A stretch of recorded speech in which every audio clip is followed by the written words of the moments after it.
Стены дрожат. Вибрируют стекла. Третий раз за ночь я вырван из сна. Землетрясение? Беспилотник? Буря? Торнадо? Взрывная волна? Вспышки не видно. Грозы или молнии?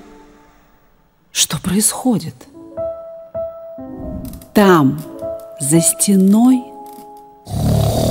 громко храпит сосед-алкоголик. Да так, что колышется воздух ночной. Ни уговорами, ни медитацией звук не уменьшить и сна не вернуть. Если у храпа такие вибрации, он проникает в самую суть. Днем копошусь, как осенняя муха. В мыслях туман, под глазами круги. Храп очень вреден для органов слуха, сердца, потенции и для любви. Храп оглушающий, слушать нет мочи. Храп у других вызывает невроз.